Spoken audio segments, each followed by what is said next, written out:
Work shouldn't feel like a drag, and you shouldn't have to sacrifice your soul for a job you love. Determined to rethink the future of work, she's out of her depth on purpose. With fresh ideas, interviews, and stories from her life on the road, meet Europe's newest digital nomad, Blair Palmer. Hello and welcome to episode 86 of A Brilliant Gamble. I hope you are really well. We are still in Italy, but not much longer. We're heading back across Europe. We're going to speed across Europe in a very short space of time, I think. That's our plan anyway. This weekend, we leave here, heading back to the UK for a couple of weeks to check in on a not very well relative, and then hopefully after that, if everything goes okay at home, we will be off to Ireland. Now, I have a brilliant interview for you today. If you haven't already heard it, I highly recommend this interview, and I'll tell you about it in a minute. But I thought that as we're entering our 6th month of our travel adventure, so I thought it would be really interesting at this point to ask my co-pilot, Ivy Palmer, who's been with me every step of the way, how the trip's been for her so far. So hi, sweetie, welcome to the show. Hello. Tell me, what are some of the things that you remember? So thinking back over the last 6 months, a couple of things that really stand out in your mind that we've done. Croatia. I like Croatia because we went there for a long period of time, so I really got to see what it was like. And then France, because the same reasons, and the same with Italy. Yeah, and I remember your face when we were on the bus, the open-top bus in Paris, and we first saw the Eiffel Tower. And that was a real life tick for you, wasn't it? It was because all my friends always wanted to go to Paris. And there you were. Yeah. Yeah. And Croatia, I mean, we saw quite a lot of the country, didn't we? But I suspect one of the things you liked about it was we were very, very close to quite a few water parks. Yeah. How much do you love water parks? 100%. So do you, though. I do. And we've been to Rome once at this point. We're planning to go back tomorrow. What are you looking forward to seeing tomorrow? Well, I'm not really... We've done the open-top bus already, so it's not really what I'm going to see. It's more I really want to take some pictures with my camera. Yeah, and what have you got any pictures in mind that you particularly want to get? Well, I would really like to go on the open-top bus. Again, because you can get really good photos. And on my Instagram... it's Ivy Bell Palmer, and on my Instagram, it's I've got some pictures of France that I took from the open top bus, and a person I don't remember the name. He's like a photographer, and he liked my photo. Wow, that's a big thrill, isn't it? Yeah. Quite nice that people are following our journey, and they get to follow your part of the journey as well. Yes. Thank you, sweetie. One of the reasons I wanted to have that little chat with Ivy was that we are not the only travelling family, far from it. There are an increasing number of families travelling the world together, and one such is Will and Jessica Sueiro and their 2 kids. They are the founders of Worldtowning, and their adventure is all about experiencing day-to-day life in other countries as if they were locals. They've been to a huge number of places as a family, and they've just finished walking the Camino together, which I was following them on Instagram and watching some of the content that they created along the way. And it was a very, very tough trip that they took walking that Camino, but an extraordinary one as well. In our interview, which was the first show of the newly relaunched Brilliant Gamble back in March, they talk about how to make change, and they are very, very honest about how to overcome the inevitable obstacles along the way. Without further delay, let's go to the interview. Jessica and Will, I'm so thrilled to have you on the show. How are you doing? Thank you. Thank you. We're super happy to be here as well. It's great to be here. Tell me, first of all, where you are, because that's always interesting with a traveling family. Okay, so we are currently in Cabo, Mexico. In Cabo San Lucas. Cabo San Lucas, Mexico, on a pseudo vacation. But we actually live in Europe in our camping car, which is parked in the south of Spain right now in Malaga. And when we return, we're going to take it to Morocco.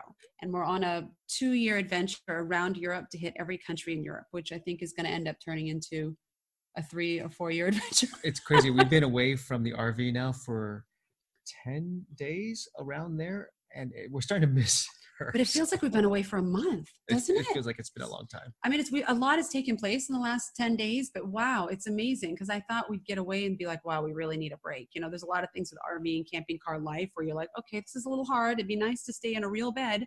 But I'm actually missing it. I'm ready to go back. We go back on Friday. And, you know, we're missing our small little space and our, you know, quaint little kitchen and all those goodies. Well, let's backtrack a bit, because I think everyone will be really interested to know how you got to this lifestyle, and then we'll actually talk about what the lifestyle is. But what were you doing before all of this? Where were you living, and how were you living? You want to tackle that one? It's a long story. We'll give you the edited version, right? I mean, we've been, I guess, corporate people for a very long time. I mean, and we've lived all over the United States. So Miami, Los Angeles, Boston, New York City. And we lived in Boston most recently before we left the United States. But we always wanted to take off and do this sort of travel the world life. But our first go at it was trying to do it under the safe route, which is trying to get an expat package with our company with the company I worked for. And essentially it didn't work out, you know, because the economy wasn't straight, or because there wasn't the right opportunity at the right time in the right place. And we were not an overnight success. We were not one of those people who said, let's go travel. And 1 year later we were traveling. We hung on to this corporate dream of going the safe route with everything paid for 7 or 8 years, was it? Around there. With several different companies in 2 different cities. And finally, after almost a decade, we said, what are we doing? This isn't going to happen. I think it's never going to work out. And so I said to Will, I was already working from home. I said, why don't I take the kids to France for the summer? The kids already spoke French. They were in an international school in Boston. And you come and take a couple weeks vacation. I know it's not ideal, but then we can get the experience of living in another country, even if it's only for a summer. And Will was like, I really want to go. So he went and talked to his employer, and they said, you know what? You can work from the Paris office for the summer. That's this great deal. I mean, they even flew me out to the office. Will flew like first class. The kids and I flew underneath the plane. You know, last time that's ever happened. And we had, what we could afford was a really small, kind of gross, yucky apartment, flat in Paris, in not one of the better areas. And our daughter ended up getting mono and hospitalized there. And there was just a lot of drama. However, it was a fantastic summer because we watched our kids just blossom, living in another country, experience another culture, learning about the food, learning how to deal with, you know, cultural differences. And we came back and we said, wow, we have to make this happen. Then we were like, how the heck are we going to do that? You know, I was already working from home, but I was a graphic designer and I didn't have a consistent and large income. We were looking to downsize and go to a country that was going to have, you know, lower cost of living. But Will could not see how his profession could ever translate into remote work. So we planned for a year. We sold everything. We downsized. We read a lot of books about homeschooling. We figured out how to get medical insurance. But we never really figured out the income thing. And I honestly don't recommend people doing this. Will and I tend to bite off more than we can chew, and we tend to jump before there's a net. And we really felt like the clock was ticking for us, because our daughter at the time was our daughter was 9, and we realized, oh my gosh, our time with her is half done. And so we really said, we're just going to do this. And we did it, and we went on my income, and Will left his company. And it was really hard. You know, you work your butt off for a year and you think you're going to get to the land. And for us, it was Costa Rica, the land of rainbows and waterfalls and good coffee. And you get there and you're like, wow, this is really hard. It was a challenge. I mean, it was more than a challenge. But yeah. we made the choice to make it work, because we knew that, you know, time was not in our favor.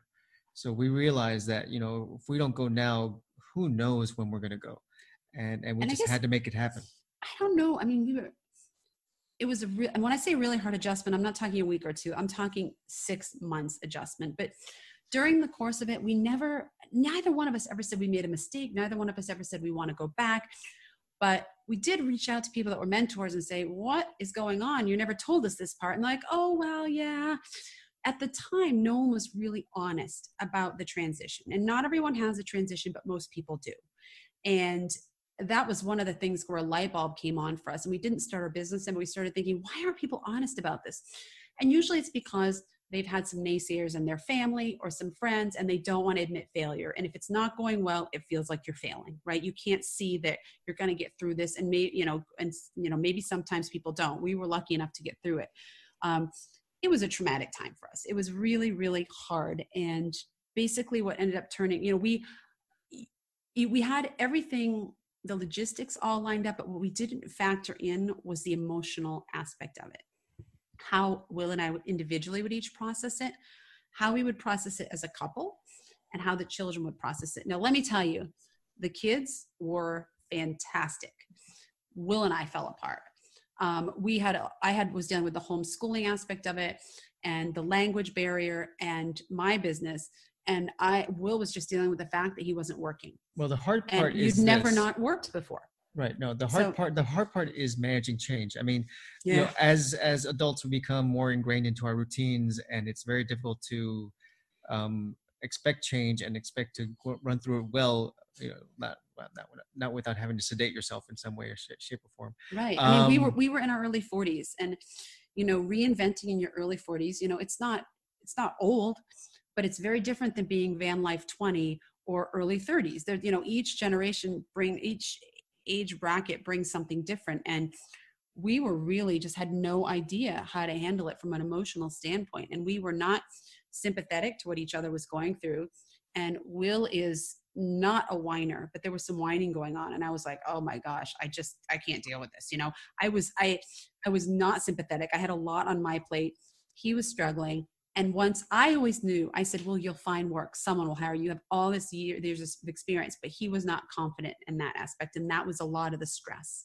And once he found some online work, you know, it was half of what he was making before, but it was enough for us to survive comfortably in Costa Rica and everything. I mean, that wasn't the only factor.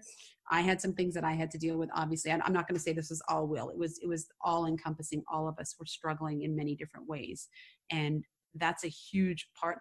When we teach our class, we talk for an entire week about emotions, because no one ever thinks about that before they go. They think about, do I have medical? Do I have this? Do I have that? But you just figure emotionally, you're going to be fine. You're going, you know, you're traveling.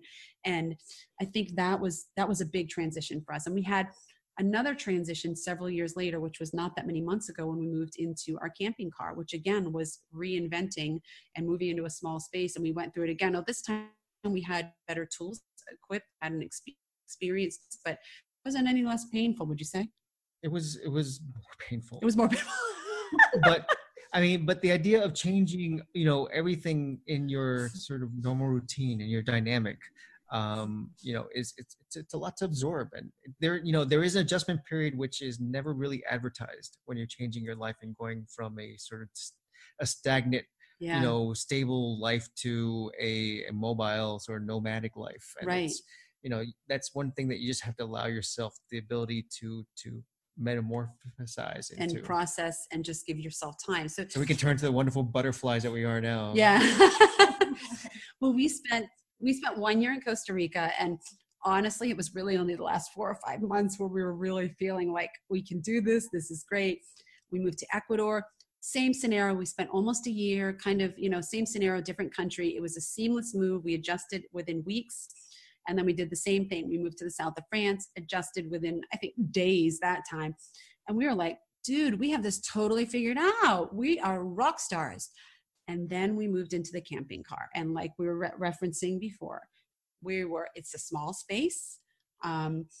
Europe is cold about 10 months out of the year. So we didn't really factor that in too much, in the sense that we wouldn't necessarily have that outdoor space year round. There would be days and weeks and even months that it would rain and we'd be confined to inside because we work and we school the kids. Monday through Thursday looks pretty typical for us and pretty routine. And when four of you are sitting around a table and the hamster decides he's going to wake up in the middle of the day, which he doesn't typically do that. And you have to crawl over two people to get to the fridge or go to the bathroom, emotions can get high and stressful. So it probably took us and we're only 8 months into the RV. And I think it took us a good 5 months to really find the dynamic that worked well. We had to work well as a team. We had to talk to each other a lot as a family. We had to talk about our emotions, what we were feeling, what wasn't working. There's no going to your room and hiding from it in this type of a travel situation. You have to deal with things as they happen right then and there. And sometimes one of us is in the bathroom talking with a kid because the other one's on a call with a client and we have to deal with something, So long story short, I guess that's how we got to where we are. And there were bumps along the way. And I'm sure that as we continue this, there will be bumps as we transition into other modes and ways of, full-time traveling. I mean, so my mind is really buzzing with so many things that you've said. And of course, I'm freaking out a little bit because we're about to go. As this airs, we're going this week.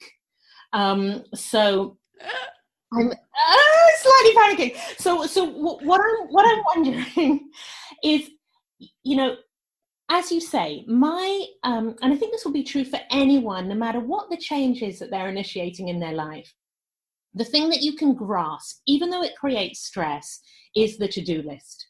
You can get all the to-dos down and you can work through them. And whilst they are often unpleasant, like packing up your house or selling stuff or whatever it is that you need to do to bring about your change, all you need to do is go through the steps. And what keeps you going is, once we've gone through these steps and the change has happened, it'll all be fine. This is the hard bit, and then we're in our new life, and then it'll all be fine. And that's a big myth, isn't it? Because what you're saying is, it was 6 months of adjusting to this whole new everything. And I know from my own experience of coaching clients and other changes, it takes 6 months. It always takes 6 months for something to become the new normal.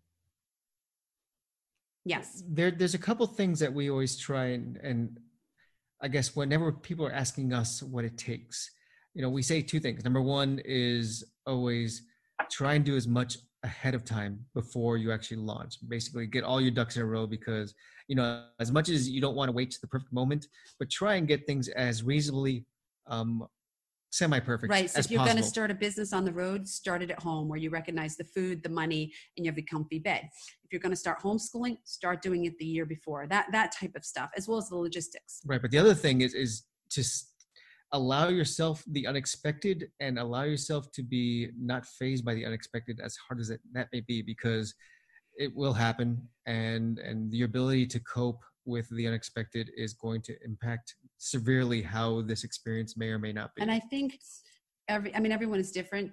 I can only speak from our experience as well as clients that we've had, but your ability to cope, it's like, I consider it a muscle. The more you use it, the more you practice it, the stronger it gets. So maybe the reason, we both felt that our transition to the RV was harder, and I definitely think it was, but I think our ability to cope with it was better. I think we had better tools.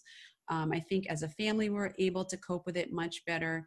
And I think the more you allow this process to happen and you just face these things and you deal with them, the easier it's going to be. And it does get easier each time you deal with it. And the level of things, what bothers you and what doesn't, changes as well. You get to a point where you're like, oh, okay, before I needed air conditioning, but you know what? I think I can do without it now. Your priorities change. And another thing that we think is really important to kind of help through this process is knowing your why. And we stress this a lot with people. Know why you're doing this. And it can't just be, I want to go on a fun trip. Like, it really needs to be really, really powerful. Because when you're having those bad days or weeks or sometimes months, you need to be able to refer back to that why to pull you through. And for us, our why is our children. We love to travel. We've always loved to travel. But the reason we're doing this is for them. And that's the reason we didn't wait until we were retired to do it, is that we wanted to do it with them. So when we're making decisions about our business, when we're making decisions about everything in our life, if it's really a tough decision, we refer back to our why. How does this align with why we're doing this? We've turned down some work because it doesn't align with our why of why we're doing this, stuff that maybe doesn't involve the kids, or companies that aren't big on children traveling. We really, really stick to that. And I think if you have a powerful why, when you're ready to kind of pull the blankets over your head and kick your feet and say, I'm done, I can't do this anymore, I give up, it will pull you through. And I'm speaking from experience because we've used our why a lot to pull us through. Yeah, I think that's so important. Even now, when we're having a tough day, I'm reminded of what the reason is, and also why I don't want the status quo. I think there's a kind of pull towards something and also a move away from something. And I'm just wondering for you, so it was the kids and wanting to do this with the kids and wanting them to have this experience. But obviously you were also letting go of some things. You were letting go of other people's or society's expectations about what successful professional life looks like, what is normal, and doing something that, even though more and more people are able to do it because of technology and whatever, it's still pretty unusual. So what were some of the things that you struggled to let go of in order to make this a reality, to make it happen? Showering every day? No, I'm just kidding.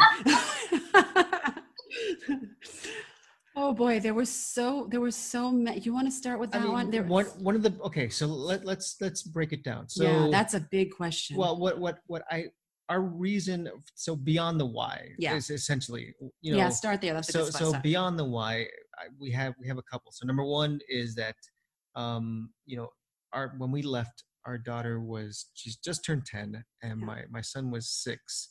Our son was 6. Almost 7. And essentially, we started to see the impact of our 10-year-old in schooling, and starting to see how, the cliques started to form, and there was groupthink, and there were sort of commonalities and pressure to be up with pop culture and conform and not find your authentic self. And we reference her a lot because she's our eldest, but she's is the guinea pig of what's coming down the line for the other one, right?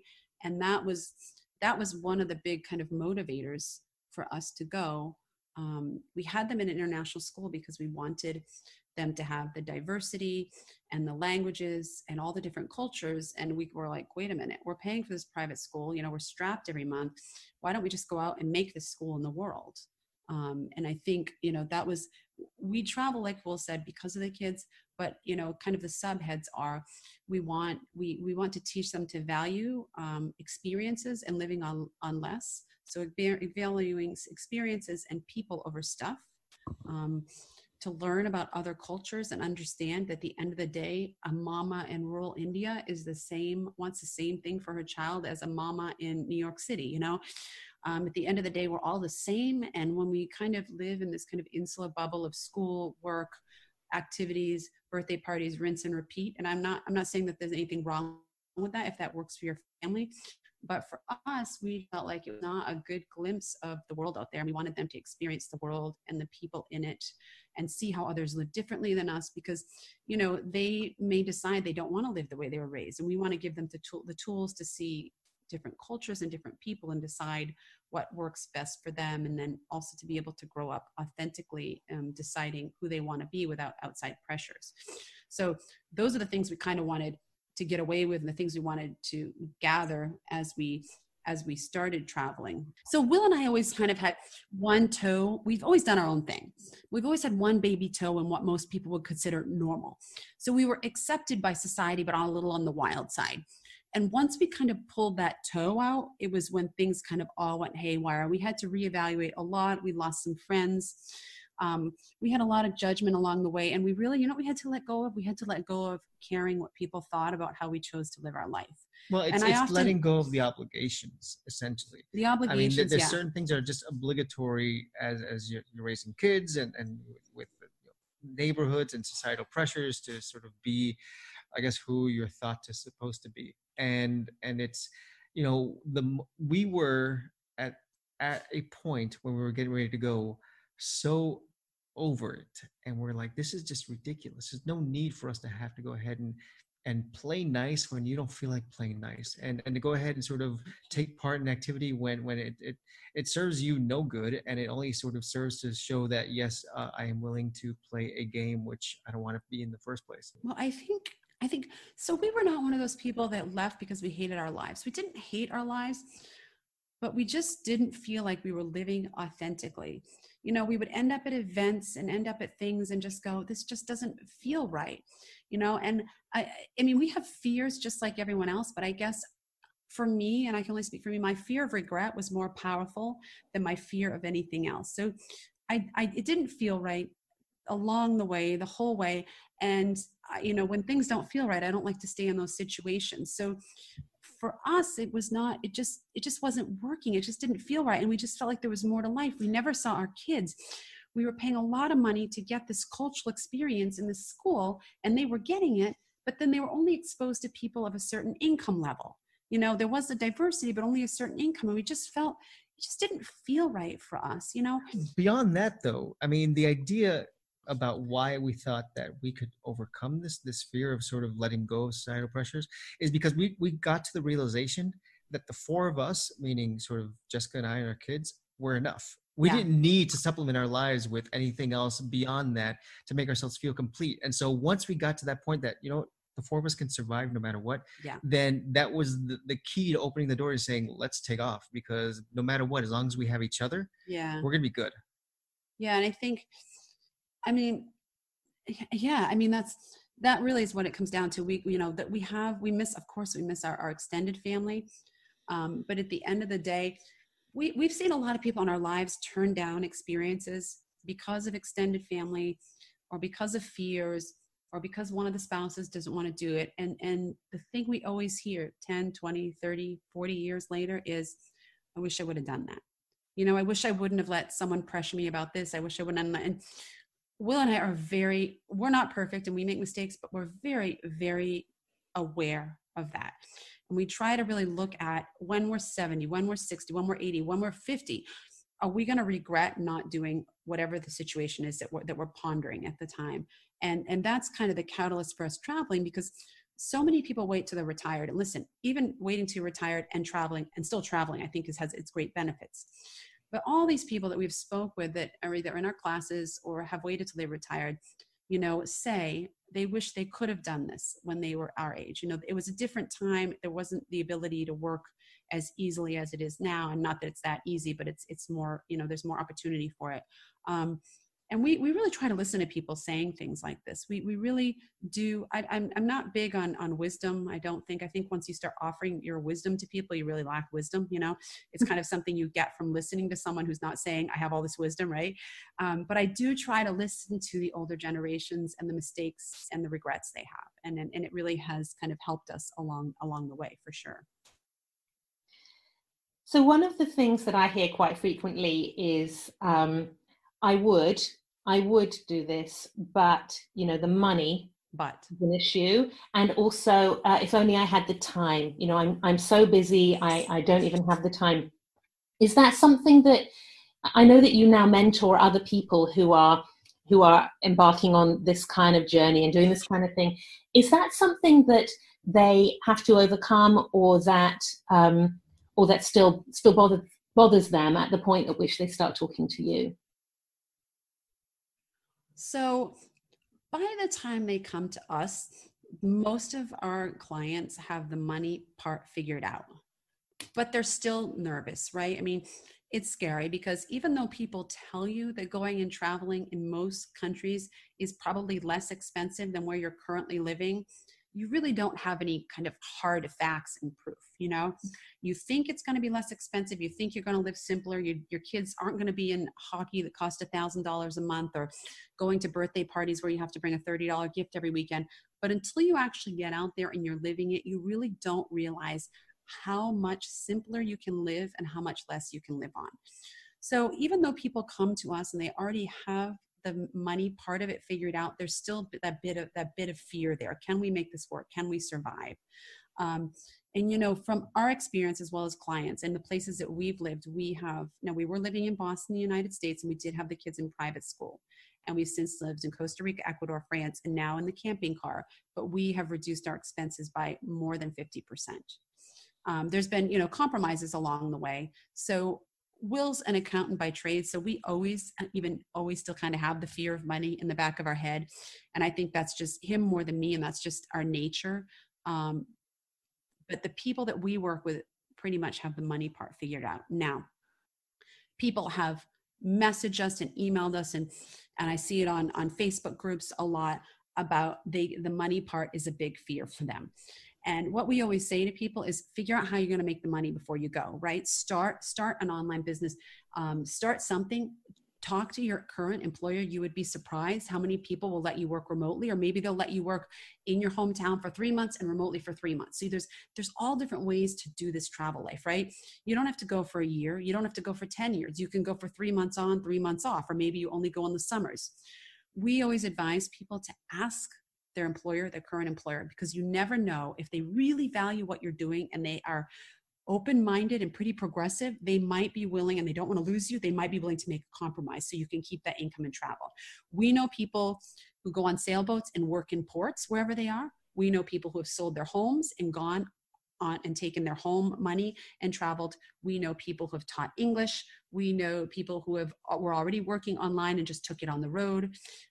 We know people that, what are some of the other income? I mean, people find a way to work and make an income if they want this bad enough. So when people say the fear thing of money, I always say, no, but people have other fears too. I mean, you know, people have the fears of just like leaving, you know, their life behind, their stationary life behind.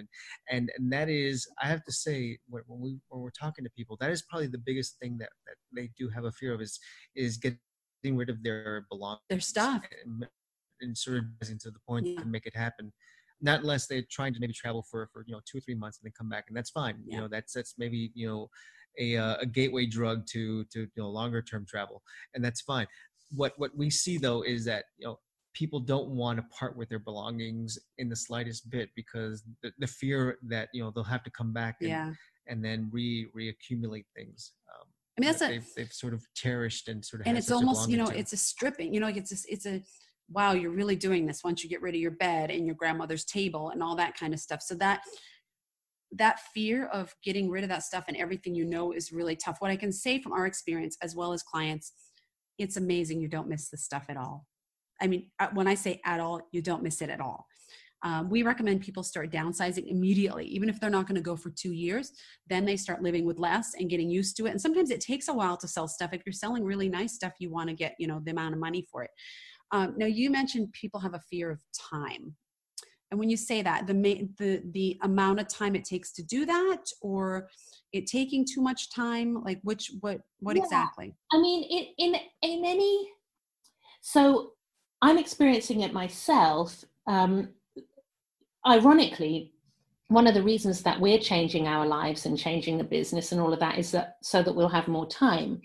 But the change itself and organizing the change is taking a huge amount of time.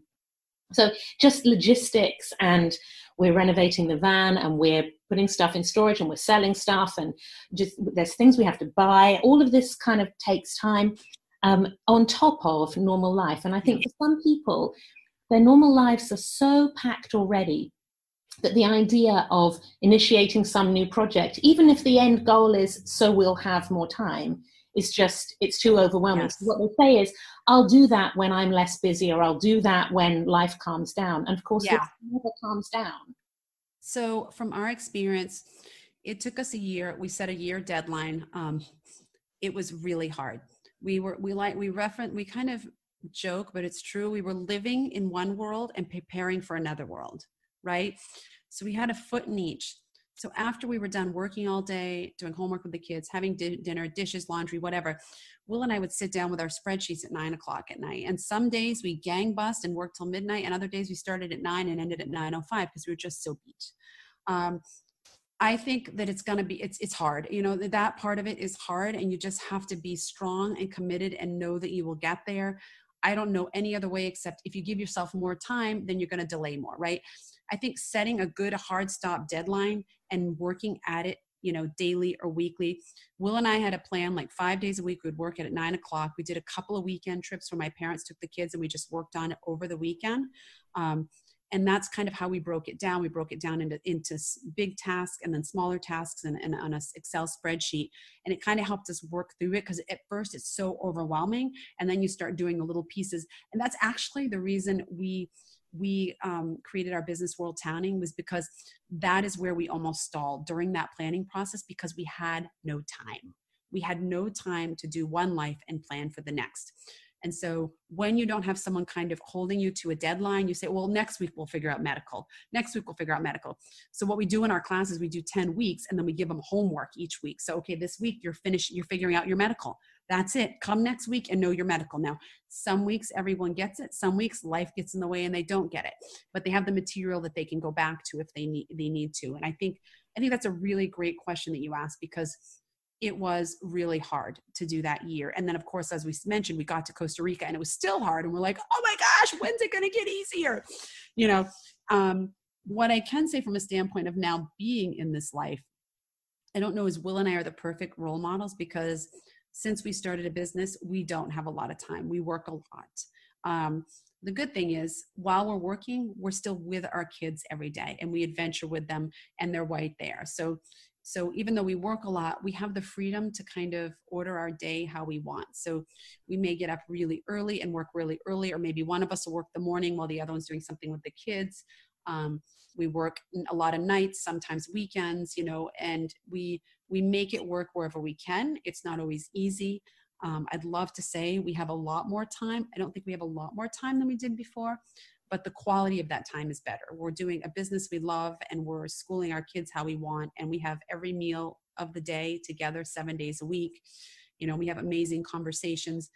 There are people that have really hit the time jackpot and they're working half the time and, you know, they have enough money to survive.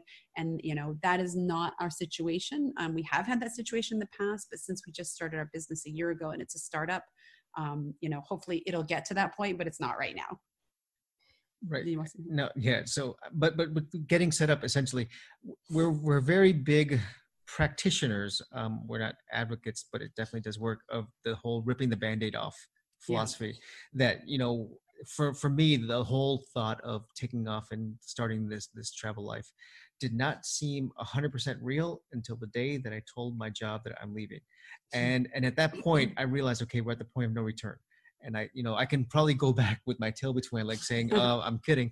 But, you know, we made the decision at that point to make it happen. And that's it. And it wasn't until we actually made that really hard decision of, I'm going to go ahead and tell my employer I'm done, that, you know, this whole life became 100% real.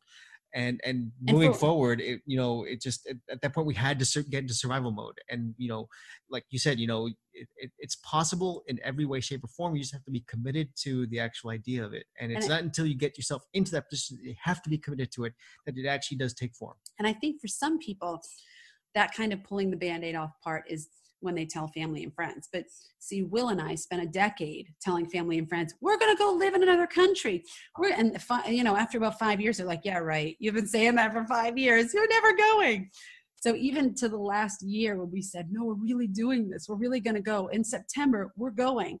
People were still like, no, you're not. You've been saying that for a decade. So I think, you know, whatever that Band-Aid is that you're pulling off, that really kind of lights a fire out under you once you've kind of shouted it from the rooftops, whether it's to your employer, whether it's to your friends, whether it's to your family, whether you're finally telling the kids, this is what we want to do. Once you make that commitment, now it's like, okay, now I got to make this happen, right? Now we've said it. And, you know, and also, you know, picking a date really helps as well. So I know that you want to be really brutally honest, and I like that too, about the realities. I've tried to be really honest with my audience about some of the stuff that I'm finding tough about this and how I'm overcoming it. But of course, it's not all tough, right? I mean, there's got to be, from the looks of you and watching your videos, this is an amazing experience you're having. So what's the payoff? What's been the payoff, and have you found what you were seeking? there's I'm gonna cry. There's a theory that, or a saying, I don't know who quoted it or what, but I'm just gonna repeat it and paraphrase it, that you never think that you got enough done in a day. However, when you look back in the past year, you're in amazement of the things you got done in the past year. And for us, and we're going through each day, each day's had its ups and downs, and there's certain good days and certain not so good days.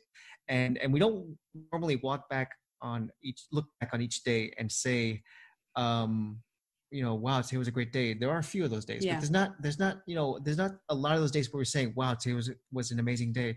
But looking at the body of work, we're looking at ourselves going, oh my goodness, we're actually doing this. And we're not just doing it, but we're actually sustaining it. Which is the really hard part, because it's so easy just to take off for, I say easy, not everyone can do it or does do it, but it's not that hard to take off for a year and say, okay, I'm going to take a year, and I'm coming back, sabbatical for my life and go back to it. But it's the ability to go ahead and do it and sustain it and be able to make it into a life, which is the really hard part. And if you're committed to the idea, it's not that hard. You just have to be willing to look at that whole concept of, today was not a good day, maybe today was not a good month, but this year has been an amazing year, and sort of live with that and move forward with that. And, that's the glory of it. The biggest payoff, I think for me, and I'm sure we'll agree, is that we get our kids for 18 years. If we're lucky, maybe they go to university early, maybe they do a study abroad.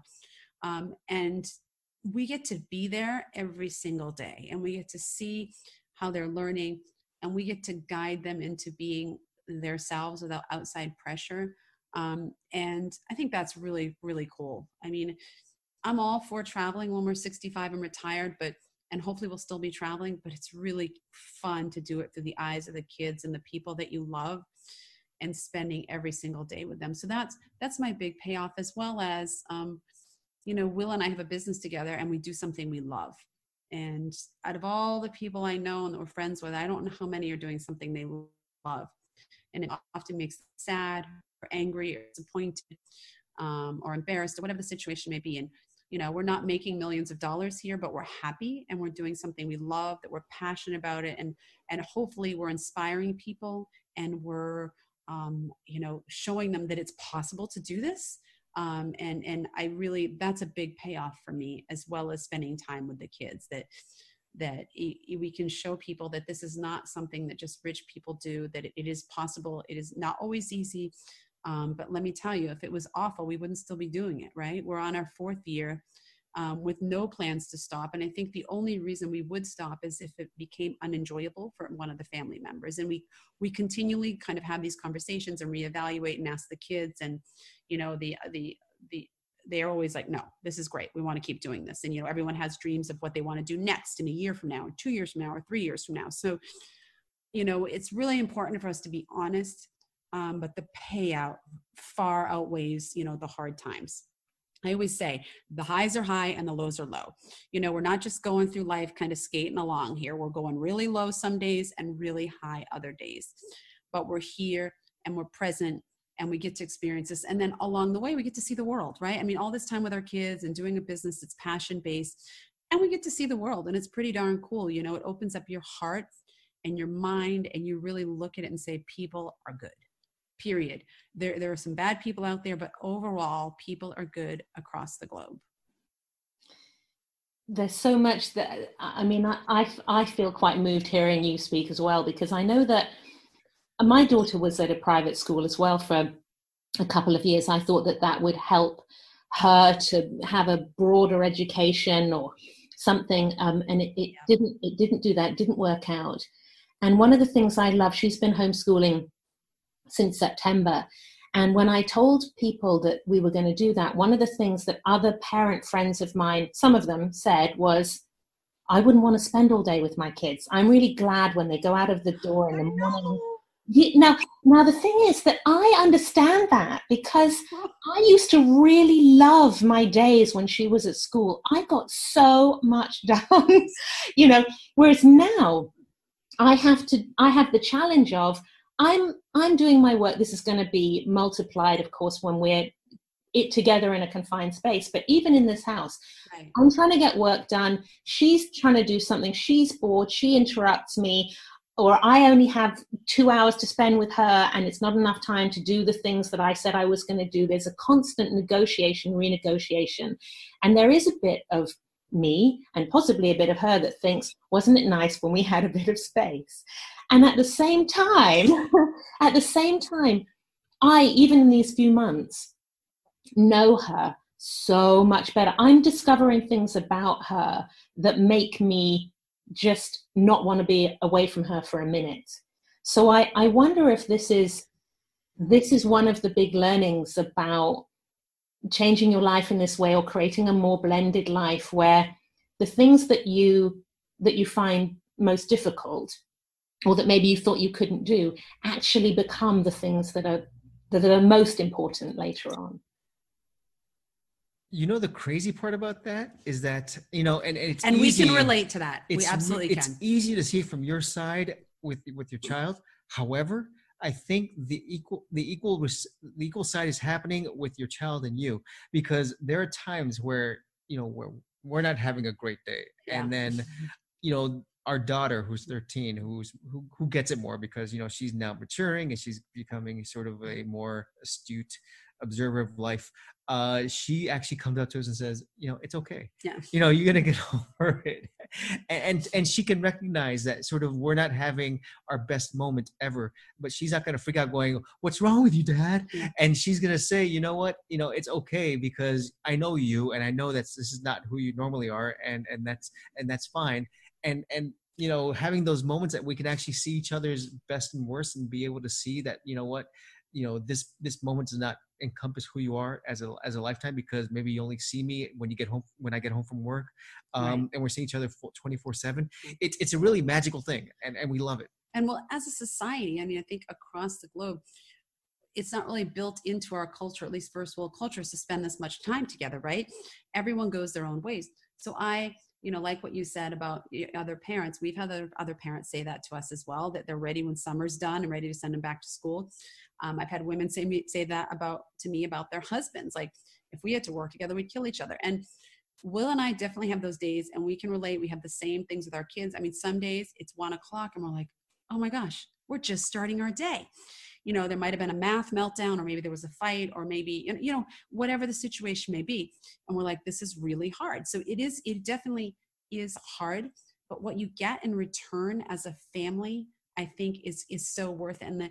And the skills that the children are learning, as well as the adults, because I think most days we learn more from the kids than they learn from us, are skills that they're going to need going forward in life, dealing with other people. And if they choose to have a partner and friends and whatever, I think as societies, we really need to learn to kind of work better with the people we love, instead of just, sending everyone on their way. And that's why I've always kind of struggled with the concept of sending our kids to boarding schools. Like, I know people do it, but I'm like, well, why, don't you want them around, don't you want to be with them? And I understand every situation is different, so I don't want to judge it. But I think there definitely is almost that learning curve of spending time together, right? We definitely had a transition when we went to Costa Rica. Now, our daughter wanted to be homeschooled and our son went to a local school. So all of a sudden, Will and I are home. We've never worked from home alone. I worked from home alone for a decade. Now, the kids were little. I had them home with me, but they had been in school for about 4 years. So I was used to my space, right? And my place. And now all of a sudden, I'm in a different country. Will's there. Avalon's there. I work in total silence. He's snapping his fingers.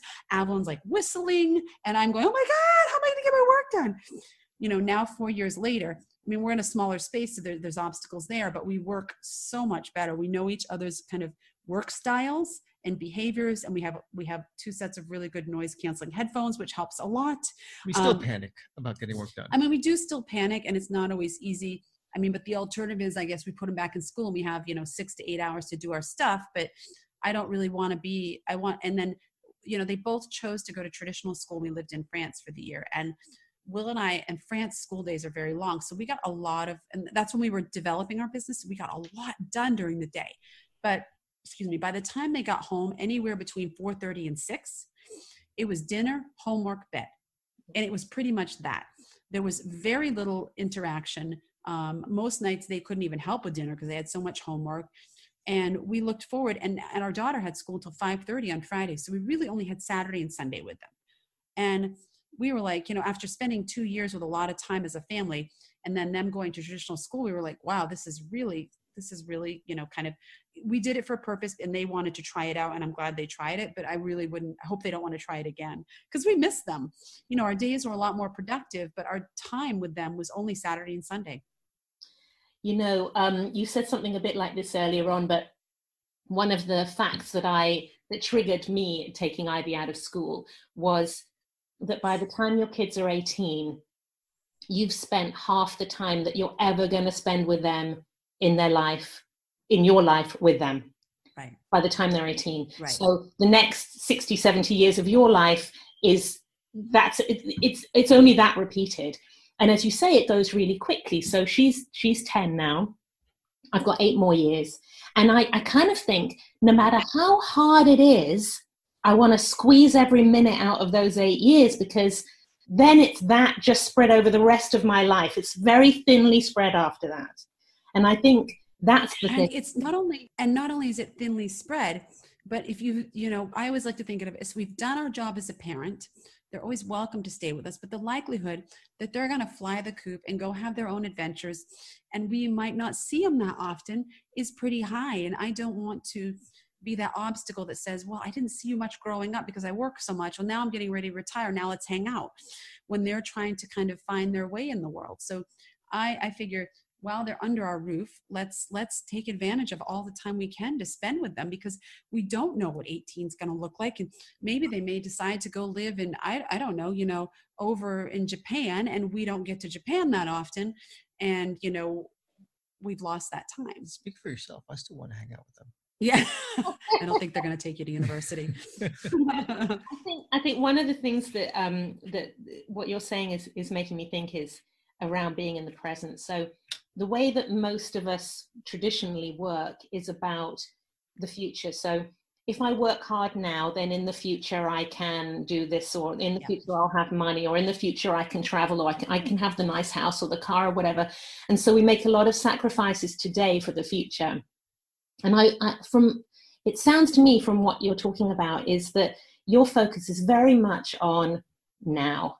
Are we not each day, because as you say, you can have a really bad day or even a bad month, right, but are we living in the lives that we want to live now? And if we are, then the future will kind of take care of itself when we get there. Well, Will and I were not always like this. Will and I spent our 20s and our 30s working our tails off. Will missed probably the first 4 years, the first 4 years of Avalon's life. He worked for a large accounting firm, and he worked long hours, long days, often 7 days a week. And we both worked a lot of hours and worked hard, and we invested in real estate, and we climbed the corporate ladder. And I don't know what happened, but just one day we were just like, this just, what's the point? There was no big thing like we lost a parent at age 50 or anything like that. But we looked at it and we said, the likelihood of us living into a very ripe old age is high, but it's not promised. And if we only had 5 more years, would this be how we would be living it? I want to be able to hike with my children. And this summer we're going to hike the entire Camino in Spain.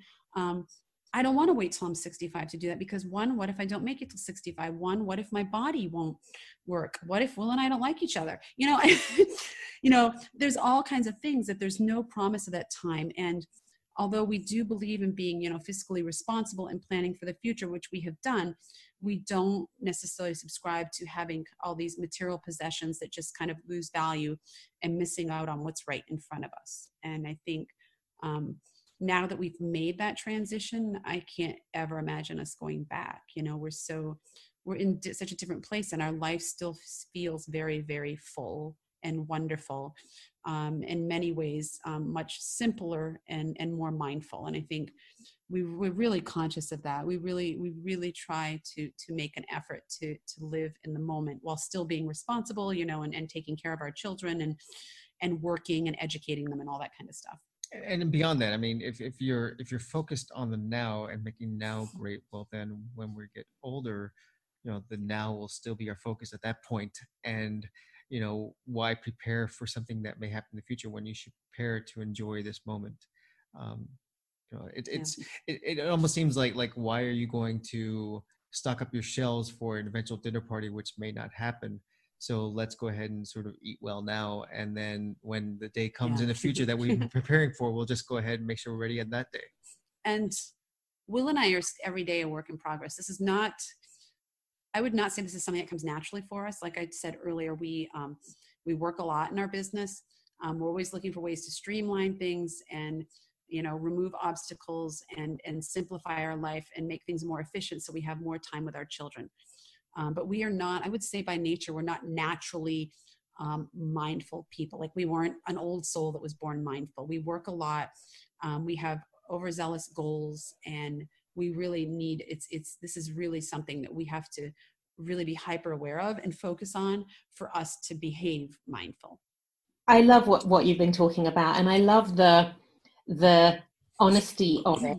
It's one of the things I've been binging on your YouTube videos for a few weeks, and I highly recommend them. I mean, for sure, if people are about to set off on a trip, or they're thinking of joining you and having you as mentors and going on your programs. But in any case, even if you just want to have a bit of a laugh, one of the ones I enjoyed most recently was the 5 things you wish you'd known. 5 things you wish people had told you before you set off. Like brutally honest. So where can people find out more about your business and your amazing films? So they can find us at worldtowning.com, and we're Worldtowning on every aspect of social media. We're very fortunate that name is not very commonly used. Yes. So we're on Instagram. We primarily use Instagram and YouTube. And we do, on our business website, we have a blog that I post on, probably not as frequently as I should. And we're pretty much, there's no other Worldtowning out there. So you can pretty much Google us and find us any place. Fantastic. And final question, when you leave Mexico on this inverted commas holiday that you're not really having in Mexico, where you go back to Europe, and where are you heading off to next? So we're going to go to Morocco for, we think, about a month, and then we're going to make our way up through Portugal and France, and then to the UK. And then as of June 1st, we're actually going to hike the Camino for 6 weeks. So we're going to hike about 5 days on, and then 2 days off to work, and 5 days on and 2 days off. And we're actually inviting people to come hike with us. So if anyone wants to come hike with us, message us. We have 3 meetup points at the beginning, the middle, and towards the end that we're going to meet deadlines and actually be there to meet people. So we think it would be really fun to hike with other people, even if it's, only for, 10 days or something like that. And then the ultimate goal is to, we're 11 countries in. I think we've visited 11 countries in Europe so far. And the goal is to hit every country in Europe. And then after that, we will be heading to Southeast Asia. So thank you so much. I've really, really enjoyed today's conversation, and I wish you all the best with your future travels. No, we had it great. Thanks for having us. I love hearing that interview again. We were just, as I said in the interview, just about to embark on our trip. And I was a little worried when they said that the first 6 months were the toughest, because obviously our plan is only to travel for a year. So the first 6 months being really challenging was probably going to be a bit of a problem for us. If you've been following the journey for a while, actually we have had some difficulties. About month 4 or so, we were kind of in the belly of the whale with it, but we seem to be coming through it now. And the advice that Will and Jessica shared with us right at the beginning of our trip in this interview was so, so helpful, particularly when times were tough. I'll also point out that I did not at any point volunteer to join them on the Camino. I didn't even pretend that I was going to do that, but other people did. And you can see more about that experience by following them on social media. They are, as they said, Worldtowning everywhere. They made plenty of videos about their walk, and also tons of other videos about how you can make travel a reality for you. So do check them out on social media and YouTube. We are back next week from the UK. I'll have another interview show for you. But in the meantime, please do stay in touch with us. If you have a brilliant gamble of your own, if you've already started or you're just at the thinking stage, please get in touch. And also, we love your support. We love when we know that people, as Ivy said, actually, when people are following our journey and giving us their moral support, it makes all the difference. So here she is again with all the information about how you can stay in touch with us, the lovely Ivy Palmer.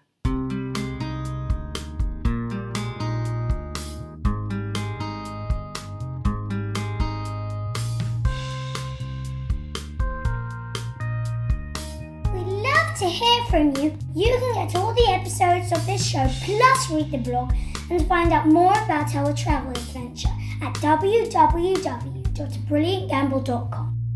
Sign up to the newsletter and get an advance notice of the classes and programs Mummy is running. Plus, you can follow us on Instagram and Twitter at Brilliant Gamble. Finally, please leave a review and star rating for this podcast on iTunes, as it helps people find us and take a brilliant gamble of their own.